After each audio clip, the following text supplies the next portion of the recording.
এতিয়া কাকোৱে ভাল নালাগে আৰু মই এইটোৱেই নিবিচাৰোঁ যে মোক কোনোবাই পচন্দ কৰে।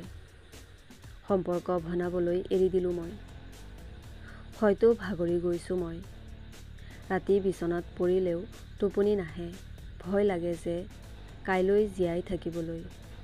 মৰি মৰি আকৌ জীয়াব লাগিব। মানুহৰ সৈতে লগ কৰাও বহুত কম কৰি দিলোঁ। মানুহৰ সৈতে থাকিলে জোৰ জবৰদস্তি হাঁহিব লগা হয়। মই কাৰোৰে সৈতে ভালদৰে কথা নাপাতোঁ এই কথাক লৈ সকলোৰে অভিযোগ আছে মোৰ ওপৰত। আৰু মই কিয় কথা পাতিব নোৱাৰোঁ এই কাৰণটো মই নিজেও নাজানো। কিবা এটাতো মোৰ হৈ গ'ল। কিন্তু কি হৈছে মই নিজেও নাজানো। নিজকে সলনি কৰিবলৈ বহুতবাৰ ট্ৰাই কৰিলোঁ। কিন্তু মই পৰা নাই। আজিকালি মনে মনে থাকি ভাল লাগে। অকলশৰে থাকি ভাল লাগে। Like, subscribe and share.